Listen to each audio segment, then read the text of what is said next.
ఓ శివయ్య, నీకు రాబోయే 6 మాసాలన్నీ కూడా శని మీద పట్టబోతుంది, నువ్వు కాస్త జాగ్రత్తగా ఉండు అని హెచ్చరిస్తాడు శివయ్య.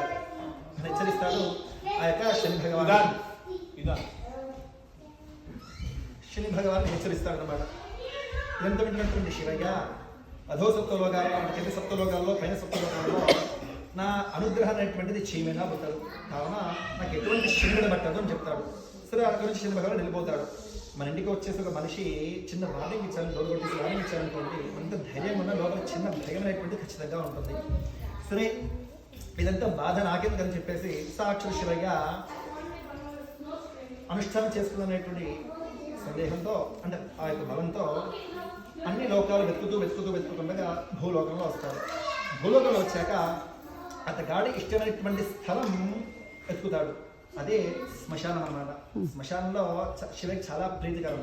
కారణం ఏంటంటే మనిషి బ్రతుకున్నంత వరకు అతగాడి తోడు ఎవరంటే భార్య, పిల్లలు, స్నేహితులు తోడు. కానీ ఆ మనిషి నుంచి ఎప్పుడైతే ఆత్మ బయటికి వెళ్తుందో అతగాడి తోడు ఎవరంటే పరమాత్మ. అలాంటిది శ్మశానంలో వెళ్ళేసి ఓ మర్రి చెట్టులో చక్కగా జపిస్తుందలక శివయ్య. అలా ప్రథమ మాసం, ద్వితీయ మాసం, తృతీయ మాసం గడుస్తూ ఉంటుంది. ఆ పార్వతీదేవి ఎక్కుతూ ఉంటుందన్నమాట. శివయ్య ఎక్కడ దొరకడు. సరే ఇక్కడికి నారద మహర్షి వచ్చేస్తాడు. ఓ పార్వతీదేవి ఎవరి కోసం వెతుకుతున్నామనగా జరిగినటువంటి సంఘటన అంతా కూడా చెబుతూ ఉంటుంది. సరే అప్పుడు నారద మహర్షి అలాగే పార్వతీదేవి ఇద్దరు కూడా వెతుకుని స్టార్ట్ చేస్తూ ఉంటారు.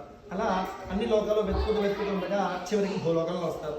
భూలోకంలో రాగానే అక్కడ కూడా వెతుకుతుండగా ఒక 2-3 మైళ్ళ దూరంలో శివయ్య శ్వాస అనేటువంటి వినబడుతూ ఉంటుంది. అంటే అంత అనుష్ఠానంలో ఉంటారన్నమాట. సరే నారద మహర్షి పార్వతీదేవి ఆ శ్మశానానికి వెళ్ళేస్తే పెద్ద మర్రి చెట్టు మధ్యలో శివయ్య.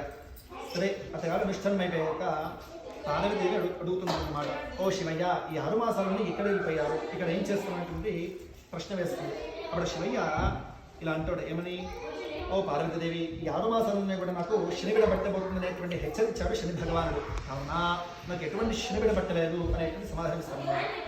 అప్పుడు పక్కన నారద మహర్షి ఒక చిన్న నవ్వు నవ్వి, ఓ పరమేశ్వర, ఈ 6 మాసాలన్నీ కూడా రోజు పంచభక్షరమని తినేటువంటి వాడు, కైలాసంలో ఉండేటువంటి వాడు, నిత్యం పార్వతీదేవితోటి నాట్యం వేసేటువంటి వాడు, అలాంటి సకల భోగాలు విడుచుకొని ఒక శ్మశానంలో మర్రి చెట్టులో నువ్వు జపిస్తున్నావు చూడు, ఇదంతా కూడా నీకు శని బాధ అనిపిస్తలేదా అని అంటారన్నమాట. అప్పుడు పరమేశ్వరుడిని, నాకే శని బాధ తప్పలేదు, మన భూలోకి ఉండేటువంటి మానవులు ఎవరైతే ఉన్నారో వాళ్ళకి శని బాధ తప్పాలని ఏ విధంగా సాధ్యపడుతుంది అంటే కేవలం రుద్రాభిషేకమే. అందుకోసమే రోజు రుద్రాధ్యానము లేదా అభిషేకం చేసేటువంటి వాడికి ఎటువంటి శని బడి ఉన్నా తొలుగుతనేటువంటి భావన అన్నమాట. అంటే శివయ్యకి అసలు తెలుగు 6 మాసాలు కూడా అతగాడి వలనే నిర్ణయం వలనే అతగాడు చెప్పిస్తూ ఉన్నాడు. అంటే మనకు తెలియకుండానే మన నిర్ణయం వలన మనం నష్టపోవచ్చు, లాభపడవచ్చు లేదా దుఃఖింపబడచ్చు ఆ యొక్క శని పీరియడ్లో. కావున ఆ శని నివారణ చేసేటువంటి వాడు సాక్షాత్తు శివయ్య. కావున అందరూ కూడా మీ మనసులో ఎటువంటి కోరిక లేదా జాతిత్యపరంగా ఎటువంటి శని బాధ ఉన్నా సరే చక్కగా తొలగింప చెయ్యి